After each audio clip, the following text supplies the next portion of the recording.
Is that a matter of practicing gratitude? Gratitude, What? yes. What role does it play? Yes. Gratitude. I think it's practicing gratitude, but also humanizing some of these things.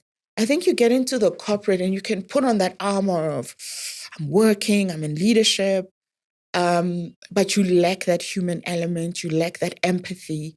And I think it's very important to be able to tap into that and be grateful. You know, there are things that when I look back, I took for granted.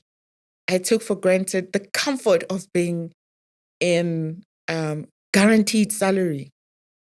And to now being the guarantee to your salary. And making sure other people's salaries are guaranteed. Sure that other people's salaries are guaranteed and suppliers' salaries are guaranteed and all other responsibilities are taken care of. It's a total game changer mindset. So what trends do you see changing in market intelligence and how are you preparing for those?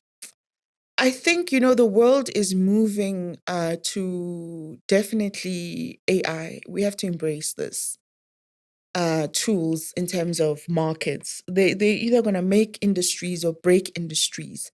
But we have to embrace them in such a way that it incorporates the human element. I mean, we saw what Elon Musk did. He brought in bartenders that are robots, cars that drive themselves. So the taxi industry is going out there. The Uber and e-hail, I mean, you're having cars driving themselves now. And looking back, I mean, when cell phones started, nobody thought we'd be watching videos and streaming on our cell phones, but it's part of life. So adaptability is crucial in all markets, you know, and also that adaptability must incorporate a human element. Okay. So I feel like that is very key. So how do you balance strategic thinking? Because earlier you talked about the fact that you've always been told you're strategic. Yeah.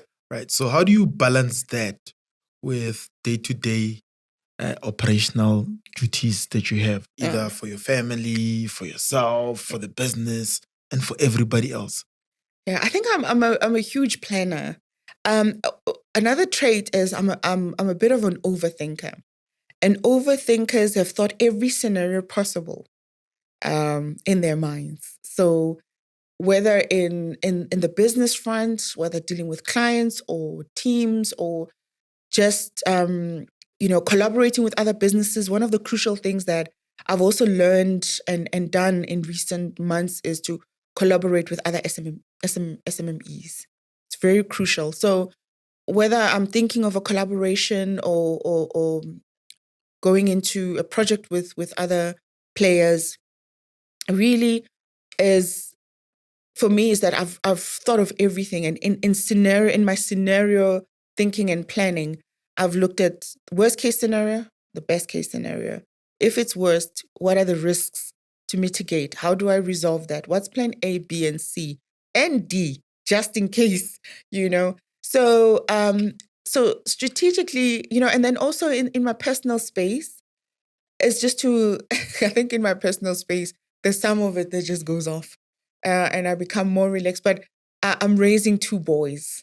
Yeah. And it's a great responsibility. I always say to my sister who has a boy and a girl, I said, you've got 1 boy, I've got 2. So I'm trying to build somebody's husband here. I'm trying to build. Jeez. Yeah, there's someone's husband. Deep. Yes, definitely somebody's father. And I don't want sons who are going to tap out of their kids' lives. Definitely not. I don't want sons who are going to be violent. I think it's tough for men. And you only realize when you're raising boys that it's really tough. And so that for me is when I get into the home space, my boys, they always say, oh, mommy, you know, sometimes you need to relax. You can be so hard. And if things aren't done in a certain way, systematically, you know, it feels a bit chaotic. Yeah, you're gonna get it, but it's also a balance, you see. But then, how do you continue to grow professionally and personally? Because you talked about the fact that it's also a balanced thing. Yes. But how do you balance while growing? You know, because sometimes you feel like when somebody says I'm balanced, sometimes I look at them and feel like they're not growing because really people who are high performing are really not balanced when you look at things. So how do you ensure that you've got that balance while maintaining professional growth and personal growth?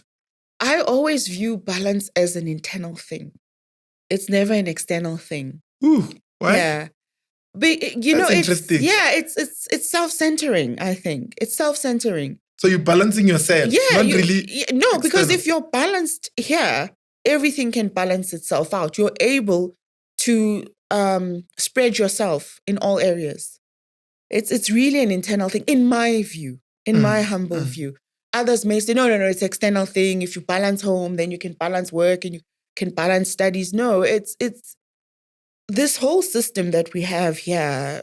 Some call it a computer. You have to balance yourself from a health perspective, a mindset perspective. We're in an era of depressions and anxieties and all of that. So if you're not balanced here, can you imagine what everything around you is going to be like? External. Yeah.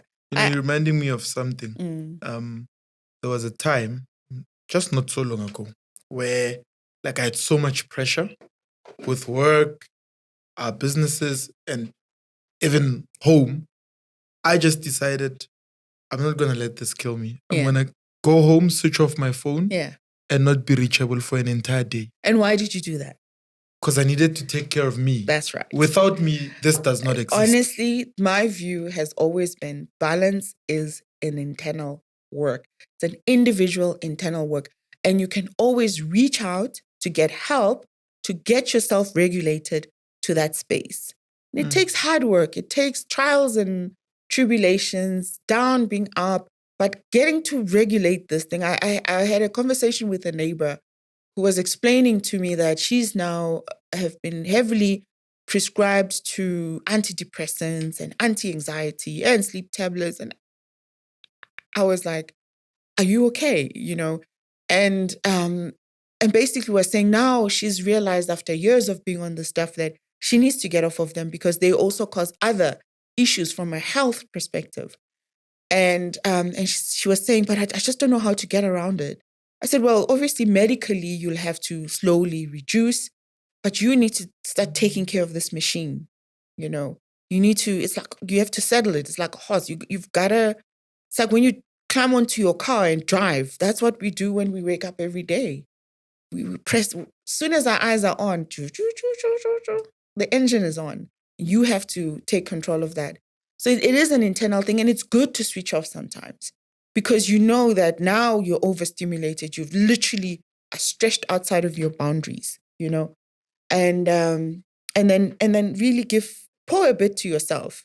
And it's okay to tap out for a minute or two. It's okay to reach out and look for help or a mentor or yes, I wanted to get to that. A therapist. Are there any particular books you are reading, podcasts you are watching, and mentors that you actually reach out to that inspire you?